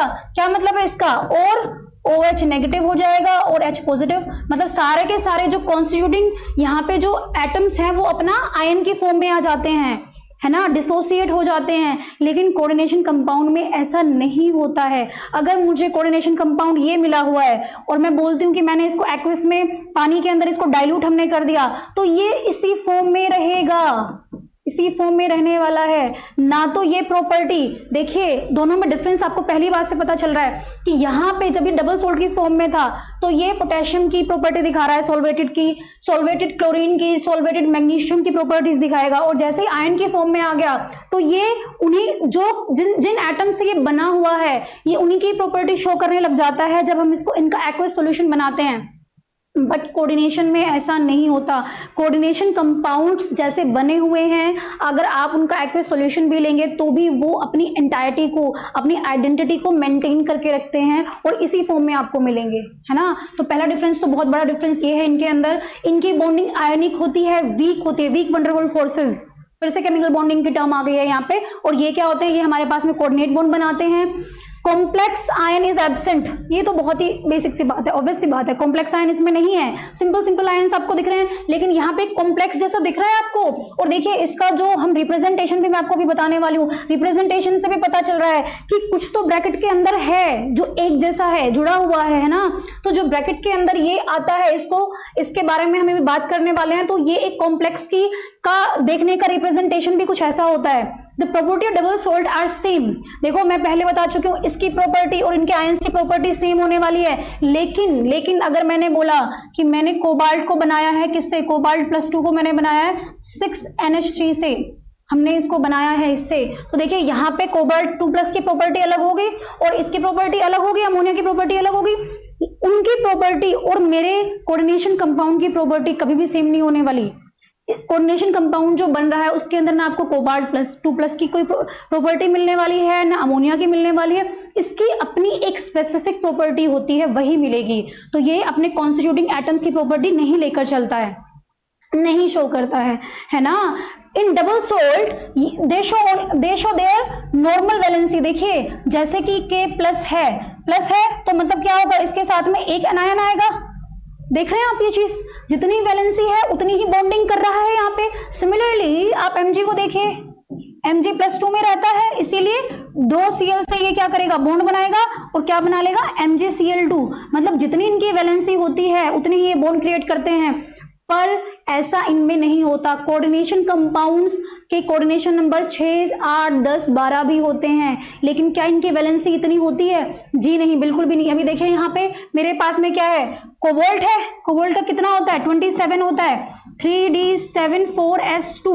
और अगर मैंने बोला कोबाल्ट+2 मैंने बोल दिया तो कितना हो जाएगा यहाँ पे, 3d7 हो गया यहाँ पे, है ना। तो यहाँ पे अगर आप इसका ऑर्बिटल बनाते हैं 1 2 3 4 5 1 2 3 4 5 6 और 7, तो देखा जाए इसके बेचारे के पास तो वैलेंस शेल इलेक्ट्रॉन्स में जो बचे हुए हैं अनपेयर्ड, वो तो 3 ही है ना। तो 3 अगर है यहाँ पे तो क्या होना चाहिए, 3 बॉन्ड बनना चाहिए। बट कोबाल्ट तो 6 भी बना रहा है, 6 कोऑर्डिनेशन नंबर दिखा रहा है ना, 6 के साथ में बॉन्ड बनाता है। इसका मतलब क्या है कि इनकी जितनी वैलेंसी होती है ये उससे ज्यादा बॉन्ड्स बनाते हैं ड्यू टू कोऑर्डिनेट बॉन्ड। अच्छा जी, एग्जाम्पल है मोर साल्ट। पोटेश एलम, ये सारे के सारे आपने पढ़ा होगा अपनी प्रैक्टिकल लैब्स के अंदर। तो बेसिकली यही डिफरेंस है। और डबल सॉल्ट में, कोऑर्डिनेशन कंपाउंड में दिन रात का फर्क है, हम डिस्कस कर चुके हैं। और भी बहुत सारे डिफरेंसेस हैं, जैसे कि ये जैसे ही फिर से वही बात आती है, एक्वस सॉल्यूशन में जाते ही अपनी आइडेंटिटी को लूज कर देते हैं। जैसे ही पानी में गए सारे के सारे अपने अपने आयंस में कन्वर्ट हो गए हैं, लेकिन कोऑर्डिनेशन कंपाउंड अपनी आइडेंटिटी को मेंटेन रखता है। एक्वस में जाने के बाद में ये बिल्कुल भी ना कोई ब्रेक होगा, ना सॉल्वेटेड बनेगा, जैसा है वैसा ही रहने वाला है। तो ये कुछ डिफरेंसेस हैं। इसके बाद में देखिए हम बात करते हैं वर्नर्स थ्योरी के बारे में। वर्नर्स थ्योरी से पहले भी ये थ्योरी आई थी कोऑर्डिनेशन कंपाउंड के लिए, बहुत ही अच्छी थ्योरी बनी थी उस टाइम पे। उससे पहले एक और हमारे पास में थ्योरी आती है, वो हमारे पास में आती है HSAB कॉन्सेप्ट आता है। मैं यहाँ पे थोड़ा सा उसका आपको इंट्रोडक्शन फिर भी दे देती हूँ, समझ में आना चाहिए, क्योंकि कहीं ना कहीं हम उसको, वो थ्योरी फेल हो गई थी, बट फिर भी हम क्या कर रहे हैं, उस थ्योरी के बेसिस पे हम लुईस एसिड्स एंड बेस के टाइप में ही बता रहे हैं ना, कि मेरे पास में एक इलेक्ट्रॉन एक्सेप्टर होता है, एक गेन करने वाला होता है। हम एसिड बोलते हैं मेटल को, और बेस बोलते हैं हम अपने लिगेंड को। तो चल तो वही बात रही है, इसीलिए बताएंगे इसके बारे में। HSAB, hard soft acid base adduct. तो लुईस ने बोला कि जो हार्ड होते हैं, हार्ड एसिड्स, जब मैं एसिड की बात करूंगी तो आप याद करेंगे कि हम मेटल के बारे में बात कर रहे हैं, जब मैं बेस की बात करूंगी तो मैं लिगेंड की बात कर रही हूं। तो हार्ड एसिड जो होगा, मतलब कि जो हार्ड मेटल होगा, वो हार्ड बेस के साथ में ही कोऑर्डिनेट बॉन्ड बनाएगा। मतलब दोनों एक जैसे अपने भाईचारे में रहेंगे, कि जैसे तुम वैसे हम। अगर मुझे अपने लेवल का मिलेगा तो ही हम कोऑर्डिनेट बॉन्ड बनाएंगे, है ना। और अगर हम बात करेंगे सॉफ्ट की, तो जो सॉफ्ट एसिड्स होते हैं वो सॉफ्ट बेसिस के साथ में क्या बनाएंगे, बॉन्ड बनाएंगे। ये हमें कॉन्सेप्ट किसने बताया, लुईस ने बताया। इसको बोलते हैं हार्ड सॉफ्ट एसिड बेस। और जो एडक्ट बनते हैं उनको हम बोलते हैं एसिड बेस अडक्ट बोलते हैं। इसके बहुत सारे एग्जाम्पल्स आए, कुछ ये ऑब्जर्वेशन के बेसिस पे कॉन्सेप्ट आया था, देखिए। और जितने भी हम थ्योरीज पढ़ते हैं वो पहले ऑब्जर्व की जाती हैं, इसीलिए ये थ्योरीज रेलिवेंट होती हैं, रिलेटिव होती हैं, एब्सोल्यूट नहीं होती हैं। कुछ चीजें आपको ध्यान में रखनी है, क्योंकि जिस थ्योरी के बारे में हम बात करेंगे ना, वो बाद में जाके आपको पता है वर्नर्स थ्योरी आती है, लेकिन उसके कुछ लिमिटेशंस थे। उसके बाद में हम फिर आते हैं किस पे, हम बीबीटी पे आएंगे, फिर उसके कुछ लिमिटेशंस आते हैं, फिर हम कहाँ जाएंगे, CFT पे, फिर हम जाएंगे कहाँ पे, LFT पे। तो ये क्यों बार बार थ्योरीज आ रही हैं, क्योंकि इनके अपने कुछ लिमिटेशंस थे। और इसीलिए हमें समझना है कि जो भी ये थ्योरीज चल रही हैं ये रेलिवेंट है। इनको अगर मैं बोल रही हूँ कि भाई हार्ड एसिड है, हार्ड बेस के साथ में क्या करेगा, कोऑर्डिनेट बॉन्ड बनाएगा, तो जो हार्डनेस है उस मेटल की, वो रिलेटिव टर्म है भाई, किसी के कंपैरिजन में ही तो हार्ड होगा ना। जो सॉफ्ट है वो किसी के कंपैरिजन में ही तो सॉफ्ट होगा ना। तो हमेशा आपको अपने, जब भी आप किसी कोऑर्डिनेशन कंपाउंड को देख रहे हो, और अगर आपको एक से ज्यादा कॉम्प्लेक्स कंपाउंड मिला हुआ है और आप दोनों के अंदर कंपैरिजन चेक कर रहे हो, तो आपको ये देखना कि रिलेटिव क्या चल रहा है, रेलिवेंस चल रहा है। यहाँ पे आपको कंपैरिजन के टर्म में चीजें मिलेंगी, एब्सोल्यूट चीजें यहाँ नहीं मिलेंगी। तो ये एक ऑब्जर्वेशन के बेसिस पे बनाया हुआ कॉन्सेप्ट था। इसमें कुछ एग्जाम्पल्स आए जिनमें देखा गया कि हमारे पास में क्या होता है, जो मेटल हार्ड होगा उसके साथ में। अब हार्ड मेटल्स कौन से होते हैं, हार्ड मेटल्स के बारे में हम थोड़ी सी बात कर लेते हैं। देखिए, आपको किसी भी चीज की हार्डनेस या सॉफ्टनेस निकालनी है, मतलब कि मैं बात कर रही हूं किसकी, चार्ज डेंसिटी की हम बात करते हैं। चार्ज डेंसिटी, अगर मेरे पास में कोई भी मेटल है ना, ये न्यूक्लियस हो गया, ये इलेक्ट्रॉन्स हो गए, तो जो चार्ज डेंसिटी उसकी होती है वो क्या किस पे डिपेंड करती है, चार्ज पे डिपेंड करती है, और उसके किस पे डिपेंड करती है, साइज पे डिपेंड करती है। इन दो चीजों पे डिपेंड करेगी, है ना। तो चाहे आपको एसिड की हार्डनेस निकालनी है, सॉफ्टनेस निकालनी है, या फिर बेस का हार्डनेस सॉफ्टनेस, इस एक फॉर्मूला से हो जाएगा। आपको अपने माइंड में क्या याद रखना, चार्ज डिवाइडेड बाय साइज। अब जरा कंपेयर करके देखो, देखिए मुझे क्या बनाना है, हार्ड मेटल बनाना है, हार्ड एसिड बनाना है, तो ये टर्म पॉजिटिव आनी चाहिए। और ये टर्म पॉजिटिव तब आती है जब मेरे पास में चार्ज ज्यादा होगा, साइज कम होगा, है ना। तो ऐसे देखिए कि आपको ये टर्म पॉजिटिव कैसे लगे। ये सिंप्लीफिकेशन है, इसमें कोई मैथ जैसा कुछ नहीं है। यहाँ पे देखिए मैं बात कर रही हूँ, मान लेते हैं हम Na+ की बात कर रहे हैं, Na+ की बात कर रहे हैं, लिथियम प्लस की बात कर रहे हैं, Mg+2 की बात कर रहे हैं। ये सारे के सारे क्या, they are very small in size also. यहाँ पे क्या हो रहा है, इनके पास में चार्ज +2 आ गया, तो चार्ज भी ज्यादा हो गया, और साइज इनका बहुत छोटा है। इसीलिए ये क्या होते हैं, हमारे पास में हार्ड एसिड्स होते हैं, हार्ड मेटल्स होते हैं, है ना। तो आपको ये चार्ज डेंसिटी की टर्म में आप देख सकते हो, इसके बहुत सारे एग्जांपल आपको मिल जाएंगे। अब मैं बात करूं अगर सॉफ्ट एसिड की, तो सॉफ्ट एसिड का जस्ट ऑपोजिट। सॉफ्ट एसिड का मतलब क्या है, ये वैल्यू बहुत कम आ रही है, ये वैल्यू बहुत कम कब आएगी, जब चार्ज कम होगा, साइज बड़ा होगा, है ना, तभी तो होगा ना कि भैया मेरे पास में क्या हो रहा है, साइज तो बड़ा हो गया है और चार्ज क्या आ गया है, कम हो गया है। जैसे कि मेरे पास में अगर आप डी ब्लॉक एलिमेंट्स को देखते हो तो हम शुरू करते हैं यहां से 3D सीरीज में देखते हैं।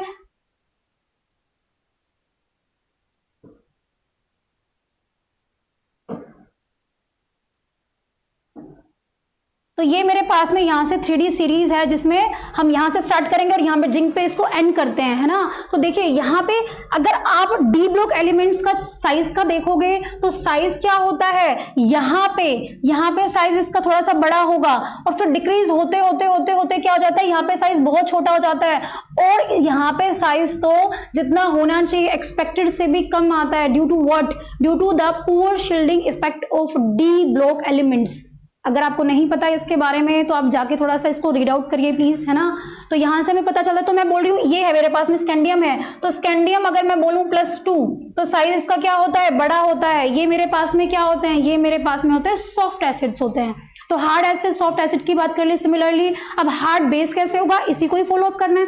आपको बस एक फॉर्मूला निकालना है और ये कोई क्वांटिटी वाला फॉर्मूला नहीं है कि आपको कुछ टर्म्स याद रखनी है, आपको बस ये क्वालिटेटिव टर्म है, आपको याद रखना है। खुद से सोचिए जरा, जैसे कि हार्ड बेस की बात करें, ऑब्वियस सी बात है चार्ज ज्यादा होना चाहिए, साइज छोटा होना चाहिए। तो अगर मैं आपसे बात करूं F नेगेटिव की, फ्लोरीन नेगेटिव की, हेलोजन नेगेटिव की बात करते हैं, यहाँ पे इनका साइज बहुत छोटा होता है, बहुत ज्यादा इलेक्ट्रोनेगेटिव होते हैं, चार्ज डेंसिटी बहुत ज्यादा होती है, इसीलिए जितने भी हेलोजेंस हैं वो क्या होते हैं, हार्ड बेसिस होते हैं। या फिर बात करते हैं दूसरा, जिनके पास में क्या होता है, लोन पेयर्स होते हैं, जैसे कि ammonia is a hard base, ammonia is a hard base. यहाँ पे देखिए NH3 और दूसरा H2O, इसमें भी क्या है हमारे पास में इसमें भी लोन पेयर्स फ्री हैं। तो ऐसे जो बहुत इजीली इलेक्ट्रॉन्स को दे सकते हैं, साइज जिनका छोटा होता है, वो हमारे पास में क्या होते हैं, हार्ड बेसिस होते हैं। मैं आपको बात कर रही थी कंपैरिजन की। अगर आपको दो कॉम्प्लेक्सेस ऐसे मिलते हैं जिसमें एक तो मेरे पास में H2O है और दूसरा NH3 है, तो पूछोगे मैम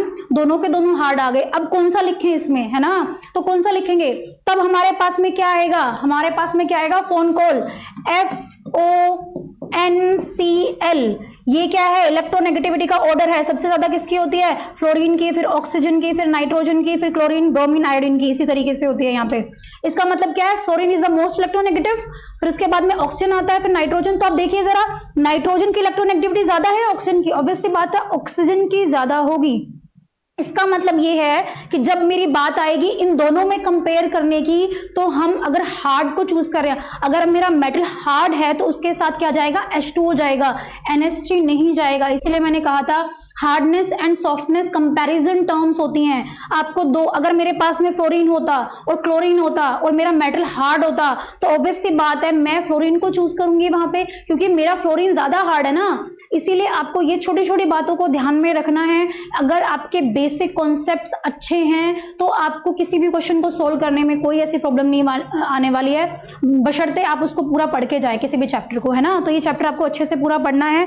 सॉफ्ट बेसिस की बात करते हैं। सॉफ्ट बेसिस कौन से होंगे, सॉफ्ट बेसिस वो होते हैं जिनका हमारे पास में चार्ज क्या होगा, चार्ज कम होगा, साइज बड़ा होगा। तो यहाँ पे फॉर एग्जाम्पल और जो अनसैचुरेटेड होते हैं, मतलब जिसके अंदर पाई, लूजली पाई बॉन्ड्स होते हैं, तो जहां पे भी आपको डबल बॉन्ड दिखेगा, ट्रिपल बॉन्ड दिखेगा, है ना, मोस्टली वो क्या होते हैं, सॉफ्ट बेसिस होते हैं, क्योंकि वहां पे क्या होता है, लोन पेयर तो आपका एकदम फ्री है भाई। लोन पेयर जब हम बनाते हैं, अगर आपने देखा होगा, मैंने बनाया NH3 को, NH3 हमने बनाया है केमिकल बॉन्डिंग में, कैसे बनाते हैं, लोन पेयर एकदम फ्री है, इसीलिए वो इजीली अवेलेबल होता है। बट अगर मैं बोलूं मेरे पास में C डबल बॉन्ड N है ना, C ट्रिपल बॉन्ड N, तो यहाँ पे क्या हो जाएगा, तो हम यहाँ पे क्या देखते हैं भाई कि यहाँ पे ये पाई बॉन्ड्स लूजली बाउंड है ना, एकदम से फ्री तो नहीं है। तो यहाँ पे क्या आएगा मेरे पास में, तो लोन पेयर्स की जब बात आती है तो वो क्या होते हैं, हार्ड बेसिस होते हैं, और जो पाई बॉन्डेड इलेक्ट्रॉन्स होते हैं वो लूजली बाउंड होते हैं, वो दे तो सकते हैं बट थोड़ा सा उनमें फिर भी एक बॉन्ड बना हुआ है ना, वो थोड़ा डिफिकल्ट होगा, इसीलिए वो क्या होते हैं, सॉफ्ट बेसिस होते हैं। तो जितने भी, जैसे कि C डबल बॉन्ड O है, C डबल बॉन्ड O हो गया, CN नेगेटिव हो गया, ये मेरे पास में क्या है, सॉफ्ट बेस है। हमारे पास में CO कार्बोनाइल वेरी फेमस, ये क्या है हमारे पास में, सॉफ्ट है, सॉफ्ट। अच्छा, तो अभी बात हो गई है सारी की सारी, हमने इसमें थोड़ा सा हिसाब को समझाने की मैंने आपसे कोशिश करी है, लेकिन वो उस थ्योरी के कुछ लिमिटेशंस थे, वो भी बातें हैं जो इसके अंदर आती हैं। बट अभी के लिए हमें ऐसा लगता है, देखिए इसमें एक चीज इंपॉर्टेंट बस मैं और बताना चाहती हूँ कि अगर फॉर एग्जाम्पल मेरे पास में कोई भी मेटल है और उस पर मेरा हो गया CO4, तो देखिए X और मेरा यहाँ पे मान लेते हैं मेरा ये आ गया +2 है ना, और यहाँ पे बोल रही हूँ ये मेरा X2 आ गया। हेलोजन पे -1 का चार्ज आता है। कुछ चीजें ऐसी है जो आपको धीरे धीरे पता चलेंगी, बट मैं जो समझा रही हूँ वो बात दूसरी है, तो हम जरा मान के चलते हैं। यहाँ पे कुछ इस टाइप का है। अब हम बात कर रहे हैं, हसाब ने क्या बोला कि यहाँ पे देखिए मेटल जो है वो चाहे हार्ड हो या फिर सॉफ्ट हो, लेकिन जो आने वाला लीगेंड होगा, आप देख पा रहे हो यहाँ पे जो X है, अगर मैं आपको बोलूं बताइए फ्लोरीन आएगा, क्लोरीन आएगा, ब्रोमीन आएगा, आयोडीन आएगा, यहाँ पे कौन सा आना चाहिए, लीगेंड किस टाइप का आना चाहिए? तो हमारे पास में 4 है, फ्लोरीन, क्लोरीन, ब्रोमीन, आयोडीन, सारे के सारे हैं, यहाँ पे सारे हेलोजेंस हैं। लेकिन यहाँ पे जो मेरा कार्बोनाइल है वो मेरा क्या होता है, सॉफ्ट बेस होता है। तो हमारे पास में ये इफेक्ट आया सिम्बायोसिस इफेक्ट, जो बोलता है कि चाहे आपके पास में मेटल हार्ड हो या फिर आपके पास में मेटल सॉफ्ट हो, लेकिन जो आने वाला लीगेंड होगा किसी भी कोऑर्डिनेशन एंटाइटी के अंदर, वो किस बात पे डिपेंड करेगा? वो डिपेंड करेगा इस बात पे कि जो प्रेजेंट लीगेंड है उनका क्या बिहेवियर है। मतलब कि वो क्या देखता है, वो अपना भाईचारा देखता है कि भाई मेरे जो दूसरे लीगेंड्स है, दूसरे मेरे भाई हैं वो कम्युनिटी के, वो क्या है, सॉफ्ट है, तो मैं भी सॉफ्ट ही जा सकता हूँ वहां पे, है ना। तो अगर ऐसा केस है, कार्बोनाइल्स अगर वहां पे है, तो मेरे पास में यहाँ पे क्या आ जाएगा? अगर मैं बोलूँ फ्लोरीन है और आयोडीन है, तो आयोडीन ही जाएगा, क्योंकि मेरे पास में जो लीगेंड है वो क्या है, सॉफ्ट है। तो हमने इसमें मेटल को नहीं देखना। इस इफेक्ट को बोलते हैं सिम्बायोसिस इफेक्ट। तो आप जाके प्लीज, ये हमारे पास में एसिड बेस कॉन्सेप्ट का चैप्टर आता है, वहां से भी आप जाके देख सकते हो। और ये जस्टिफाई करता है, जब हम ओएमसी के अंदर ऑर्गेनोमेटेलिक केमिस्ट्री के अंदर हम जितने भी अपने कोऑर्डिनेशन कंपाउंड्स को देखने वाले हैं, तो मेटल कार्बोनाइल्स ही हम पढ़ते हैं। तो अगर आपने देखा होगा तो मेटल कार्बोनाइल्स के साथ में हमारे पास में हाइड्राइड आयन आता है, H नेगेटिव आता है।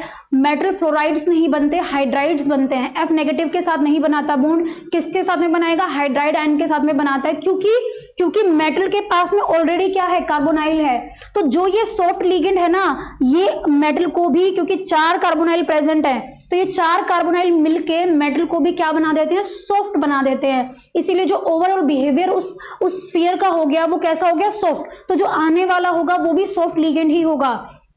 और हमें पता है हाइड्राइड आयन क्या है, एक सॉफ्ट लिगेंड होता है as compare to fluoride ion. इसीलिए आप जाके ओएमसी में अगर जाके देखेंगे, चेक कर लीजिए जाके, वहां पे हमें मेटल हाइड्राइड्स मिलते हैं, फ्लोराइड्स नहीं मिलते हैं। तो देखिए कितनी सारी चीजें यहाँ से प्रूव हो जाती हैं। अभी हम बात कर रहे थे वर्नर्स थ्योरी के बारे में, तो हसाब कॉन्सेप्ट पे कुछ ऑब्जर्वेशन आई हमारे पास में, कुछ कंपाउंड आए जिनमें हमने प्रूव कर दिया, बट कुछ लिमिटेशन थे। जैसे कि मेरे पास में आ गया AgNH3 और ये मेरे पास में यहाँ पे आ गया था प्लस। हाँ, तो यहाँ पे क्या था, देखिए यहाँ पे NH3 जो है, NH3 मेरा क्या आता है, मेरा NH3 यहाँ पे एक हार्ड बेस होता है, लेकिन जो Ag है वो क्या होता है, सॉफ्ट होता है यहाँ पे, है ना। तो अब सॉफ्ट और हार्ड एक साथ कैसे आ गया? सिम्बायोसिस इफेक्ट को तो आपने भाई यहाँ पे तो आपने समझा दिया कि चलो जो ऑलरेडी लिगेंड्स प्रेजेंट थे उनकी वजह से ऐसा हुआ, है ना। बट ये बताओ, अगर ये हार्ड है तो ये सॉफ्ट, इसके साथ में ऐसा हो क्यों रहा है ना। अगर Ag मेरा सॉफ्ट है तो इसके साथ में ये कंपाउंड कैसे बन गया? और ये कंपाउंड थे भी बहुत स्टेबल। तो ये किसी ये थ्योरी ऐसे नहीं थी कि हमने पहले बोला और फिर कुछ हमें कुछ प्रूफ इसका मिला। ऑलरेडी कंपाउंड्स मिले, हमने देखा अच्छा हार्ड के साथ हार्ड है, सॉफ्ट के साथ सॉफ्ट है, तो थ्योरी मेरी बन गई। बट इसकी कुछ लिमिटेशंस आ गए, बहुत सारे कंपाउंड्स को ये थ्योरी प्रूव नहीं कर पाई कि क्या रीजन है, हार्ड के साथ सॉफ्ट कैसे आ रहा है, सॉफ्ट लिगेंड के साथ हार्ड बेस कैसे आ रहा है। इसीलिए इस थ्योरी के बाद में इस थ्योरी का एक्सटेंशन हुआ, बहुत सारी थ्योरीज आई।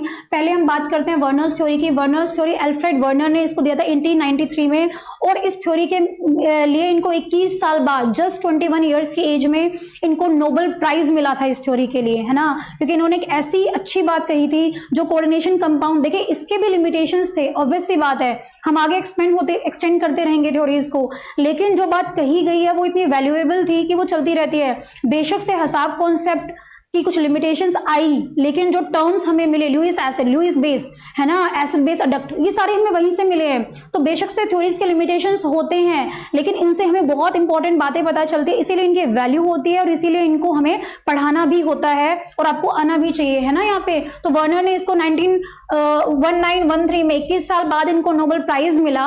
और इसमें जो इन्होंने इंपॉर्टेंट बातें कही वो क्या कही कि इन्होंने बोला कि जो पोस्टुलेट्स थे, इन्होंने कुछ बातें बताई कि ऐसे ऐसे होने वाला है कोऑर्डिनेशन कंपाउंड के अंदर।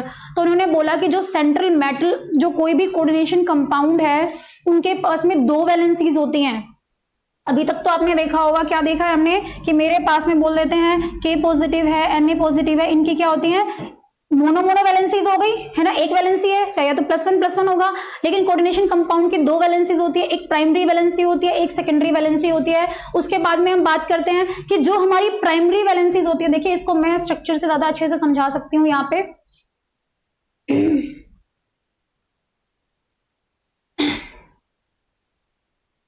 यहाँ पे देखिए कोबाल्ट, हमने कोबाल्ट का एग्जांपल लिया है और उसमें मेरे पास में इस सर्कल के पास में 6 NH3 है। एक NH3 यहाँ पे है, एक यहाँ पे है, एक यहाँ पे है, फिर यहाँ पर है और यहाँ पर है और यहाँ पे। तो यहाँ पे क्या है, इस सर्कल के अंदर 6 NH3 प्रेजेंट हैं और इस वाली लाइन के बाहर 3 Cl प्रेजेंट है ना। तो जो अंदर वाले होते हैं ये होती है सेकेंडरी वैलेंसी, और जो बाहर वाले होते हैं इस लाइन के और इस लाइन के अंदर जो होंगे वो होती है सेकेंडरी वैलेंसी, और जो बाहर वाले होते हैं वो क्या होती है, प्राइमरी वैलेंसी होती है उसकी वजह से, है ना। तो इन्होंने बोला कि जो वर्नर ने बात करी कि 2 वैलेंसीज होती हैं, सेकेंडरी वैलेंसी जो होती है यहाँ पे ये आयनाइजेबल नहीं होती है, बट ये चेंज हो सकती है, ये आयनाइजेबल होती है। इसको हम रिप्रेजेंटेशन में बहुत अच्छे से समझेंगे। और देखिए ये मेरा, इसको बोलते हैं इनर स्फीयर, अंदर वाला आप गोला देख रहे हो यहाँ पे, इसको बोलते हैं इनर स्फीयर। और जो बाहर वाला है, ये जो बाहर वाला है इसको हम बोलते हैं आउटर स्फीयर और आयनाइजेशन स्फीयर।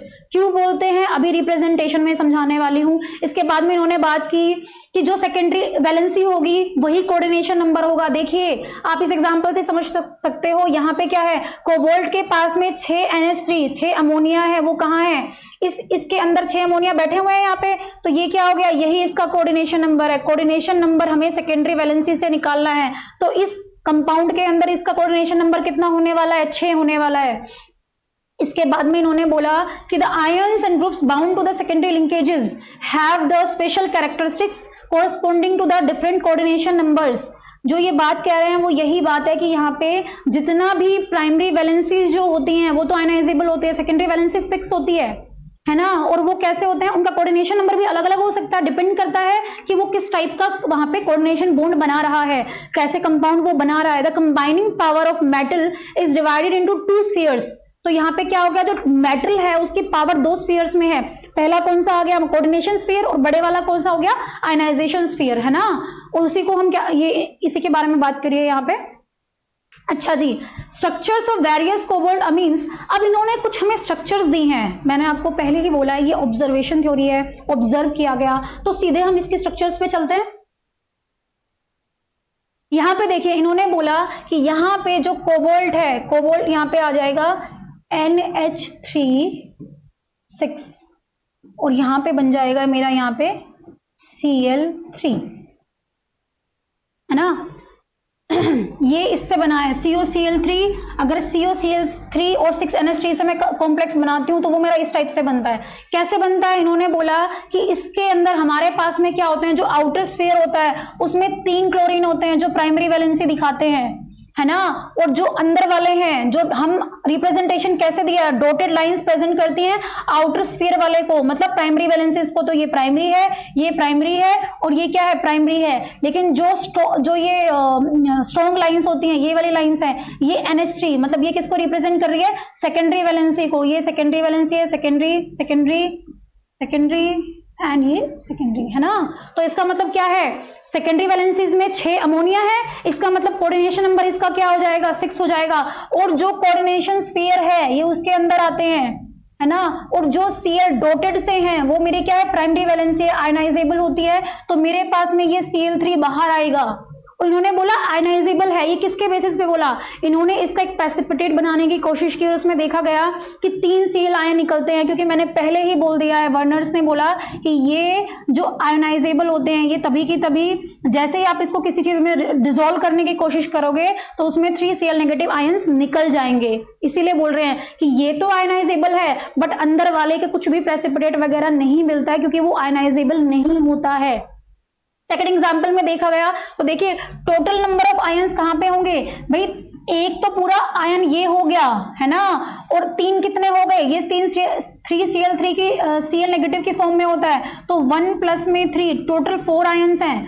और यहाँ पे कितने प्रेसिपिटेटेड क्लोरीन मिले थे? 3 मिले थे। अब नेक्स्ट एग्जांपल में चलते हैं जहां पे हमारे पास में क्या है, क्लोरीन 3 है और NH3 5 है। NH3 5 है, इसका मतलब क्या है भाई, अगर मेरे पास में कोबाल्ट है, और जो भी आपको कुछ चीजें याद भी रखनी है यहाँ पे कि जो हमारे पास में 3D सीरीज होती है वो कोऑर्डिनेशन 4 और 6 बना सकती है, लेकिन वो स्टेबल होती है कोऑर्डिनेशन नंबर 6 में, इसीलिए वो ट्राई करते हैं कि वो कोऑर्डिनेशन नंबर 6 अटेन कर सकें हमेशा। सिमिलरली 4D एंड 5D जो एलिमेंट्स होते हैं उनका साइज बड़ा होता है, तो वो ज्यादा लिगेंड्स को क्या कर सकते हैं, अपनी कैविटी में लेके आ सकते हैं, उनको होल्ड कर सकते हैं, इसीलिए उनका जो कोऑर्डिनेशन नंबर होता है वो वैरी करता है 8, 10, 12 इस तरीके से, है ना। तो कोऑर्डिनेशन नंबर 6 को ही अटेन करना चाहेगा, तो जो यहाँ पे अमोनिया है 5, वो क्या बना लेंगे, 5 कोऑर्डिनेशन नंबर तो वो बनाएंगे। अब यहाँ पे क्या है, क्लोरीन कितने थे, 3 है, यहाँ पे 3 क्लोरीन दिए हुए हैं, तो इसमें से जो एक क्लोरीन है, क्योंकि वो 6 कोऑर्डिनेशन नंबर बनाना ही बनाना चाहता है, तो यहाँ पे NH3 की वजह से तो 5 कोऑर्डिनेशन नंबर आ गया, और जो बचा हुआ एक Cl है वो 6 कोऑर्डिनेशन नंबर बनाएगा, मतलब वो छठा उसका कोऑर्डिनेशन नंबर में 6 में पार्टिसिपेट करेगा। तो यहाँ पे 1, 2, 3, 4, 5 देखिए 6 कोऑर्डिनेशन नंबर बनाना है, मतलब उसको 6 लिगेंड्स चाहिए ही चाहिए। 5 तो अमोनिया के आ गए और छठा वो क्या ले लेता है, Cl को ले लेता है। ऐसे केस में जो ये Cl है वो दोनों की तरह बिहेव करेगा, प्राइमरी वैलेंसी की तरह भी बिहेव करेगा और सेकेंडरी की तरह भी बिहेव करेगा, है ना। तो यहाँ पे देखिए ये किस टाइप से बनता है, ये मेरा बनेगा कोबाल्ट NH3 और एक Cl अंदर आ जाएगा, क्योंकि अब वो मेरा सेकेंडरी वैलेंसी में आ गया है। अब मेरा Cl कोऑर्डिनेशन स्फीयर के अंदर आ चुका है और बाहर मेरा क्या बन जाएगा, Cl2। इसको हम काउंटर आयन भी बोलते हैं, मैं अभी बताने वाली हूँ। सिमिलरली दोनों एग्जांपल्स हैं, यहाँ पे हम क्या कर देंगे, 4 अमोनिया कर देते हैं। 4 अमोनिया आए, इसमें जब प्रेसिपिटेट इसका बनाया गया तो देखा गया इसके अंदर हमारे पास में सिर्फ क्या मिलता है, 1 मिलता है। उसका रीजन क्या है, 1 क्लोरीन मिलेगा। रीजन क्या है कि देखिए जो 3 क्लोरीन्स थे ना, क्योंकि हमारे पास में सिर्फ 4 अमोनिया है, 4 सेकेंडरी वैलेंसीज फुलफिल हो रही है, तो बाकी की 2 कौन करेगा, क्लोरीन करेगा। तो ये तो दोनों कोऑर्डिनेशन स्फीयर में आ गए, बच गया एक। तो जब प्रेसिपिटेट करने की कोशिश करते हैं तो सिर्फ प्राइमरी वाले ही आयनाइजेबल होते हैं, सिर्फ यही आयन बना के बाहर आ जाएगा, इसलिए सिर्फ 1 क्लोरीन आयन मिलता है। और इसी तरीके से जब मेरे पास में COCl3 और क्या आ जाएगा, NH3 तो यहाँ पे देखिए 3 अमोनिया है, मतलब 3 सेकेंडरी वैलेंसी तो अमोनिया कंप्लीट कर रहा है, बट हमारे पास में कोऑर्डिनेशन नंबर ऑब्वियस सी बात है 6 है, तो तीनों के तीनों क्लोरीन जो यहाँ पे थे वो कोऑर्डिनेशन स्फीयर में ही आ जाएंगे। इसीलिए इसको कैसे लिखा जाएगा, कोबाल्ट NH3Cl3, और ये मेरे पास में इस टाइप से बनेगा, है ना।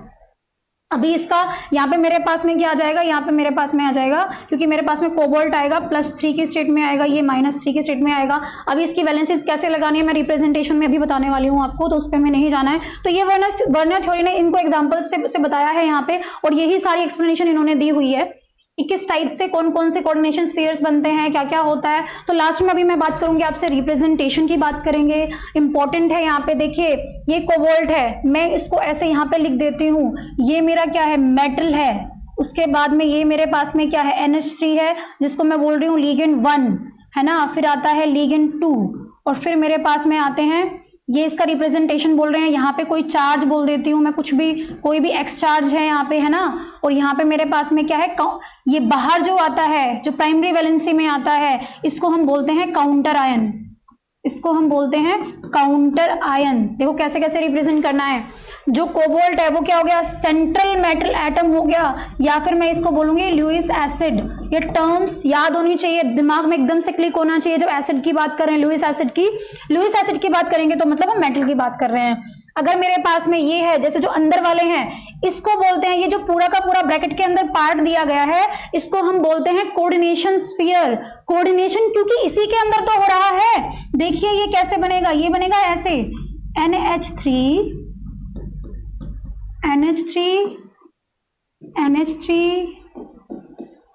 ये सारे बॉन्ड्स देखिए इक्वल होते हैं। प्लीज इस लूज बॉन्डिंग मैंने दिखाई है, ऐसा कुछ इसमें ड्राइंग का नहीं है।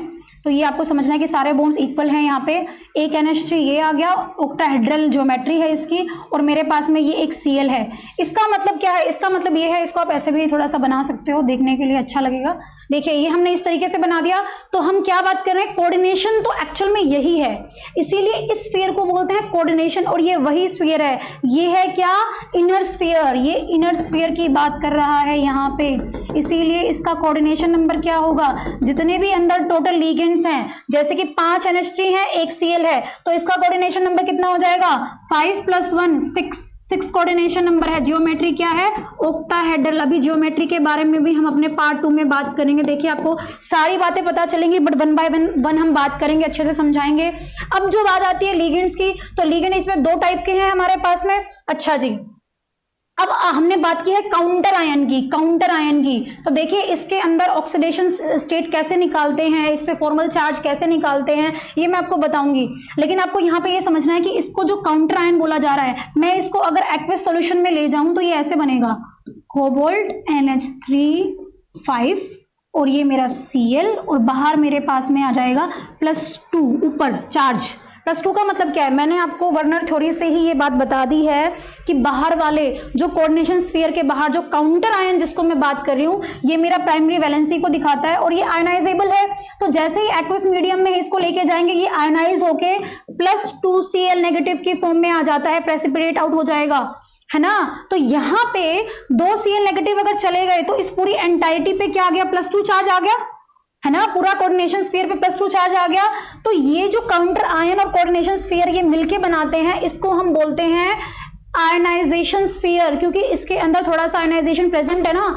इस वाली एंटाइटी का अपना एक अलग चार्ज है और इसका अलग चार्ज है, तो ये क्योंकि आयनाइज हो सकते हैं किसमें, इसमें और इसमें, इसीलिए इस पूरे को क्या बोलते हैं, आयनाइजेशन स्फीयर बोलते हैं। ये बातें आपको याद रखनी है। दूसरी बात ये है कि काउंटर आयन किस लिए बनता है, काउंटर आयन बनता है कि जो कोऑर्डिनेशन स्फीयर पे चार्ज है उसको बैलेंस करने के लिए। जैसे कि मैं दिखा चुकी हूँ +2 है, अब हमें इसको तो बैलेंस करना था, इसीलिए इसको 2 Cl नेगेटिव दिए गए और ये क्या करते हैं, इसको न्यूट्रल कर देते हैं। तो इस पे +2 चार्ज है और इस पे यहाँ पे ये 2 माइनस के ये निकल गए। अब काउंटर आयन अगर आपका एनायन है तो वो कोऑर्डिनेशन स्फीयर के पीछे आता है, जैसे ये पीछे आ गया। लेकिन अगर ये काउंटर आयन कोई कैटायन होता तो ये इसके आगे आएगा। हम ये सारी बातें आपसे करेंगे, इसलिए कंफ्यूज नहीं होना है कि K+ तो इधर दिखता है तो Cl नेगेटिव इधर क्यों दिख रहा है, क्योंकि ये एनायन है, एनायन पीछे की साइड में आएगा, है ना। ये फ्री एनायन होता है। तो इसमें सारे के सारे टर्म्स के बारे में हमने बात कर लिया, इसी की डेफिनेशंस दिए हुए हैं यहाँ पे। कोऑर्डिनेशन एंटाइटी की मैं आपसे बात कर चुकी हूँ ऑलरेडी, है ना। ये सारे के सारे एंटाइटीज जो इस ब्रैकेट के अंदर है, ये क्या है, कोऑर्डिनेशन स्फीयर्स होते हैं। उसके बाद में सेंट्रल मेटल एटम क्या होता है, यही होता है जिसका ज्योमेट्रिकल अरेंजमेंट हमें हमेशा देखना है। यहाँ पे निकल मेरा क्या है, सेंट्रल मेटल एटम है। These central atoms are also referred as Lewis acid, बता चुके हैं ऑलरेडी। और ये मेरे पास में क्या होते हैं, लिगेंड्स होते हैं। आपको सारी बातें अभी एक एक करके पता चलेगी, है ना। यहाँ पे तो लिगेंड्स के बारे में भी हम बात करेंगे, अपने पार्ट 2 में बात करेंगे। आज के लिए इतना ही है। जितना भी आपने पढ़ा है उसको आप समझिए, जानने की कोशिश कीजिए। हसाब कॉन्सेप्ट को मैंने आपको एक्सप्लेन किया है, बट फिर भी आपको जाके उसको देखना है। आप रेफरेंस में हम बुक्स बताते हैं आपको, लेकिन आप नोट्स अच्छे से बना सकते हैं। हमारी क्लासेस में हम हर क्लास में पूरा जो भी बेसिक है और जो भी उसका एडवांस फॉर्म है, बेसिक से स्टार्ट कर रहे हैं और एडवांस तक जाते हैं। इसीलिए अगर आपको ऐसे किसी भी डायरेक्शन की जरूरत है और आपको चाहिए कि आपका एग्जाम अच्छे रैंक से क्वालिफाई होना चाहिए, JRF आपको क्वालिफाई करना है, तो बिल्कुल अपने आप को बूस्ट अप करिए और कोचिंग अपना स्टार्ट कीजिए। आप हमसे कांटेक्ट कर सकते हैं, नंबर स्क्रीन के ऊपर है। और आज के लिए इतना ही। All the best for your preparations. Thank you so much.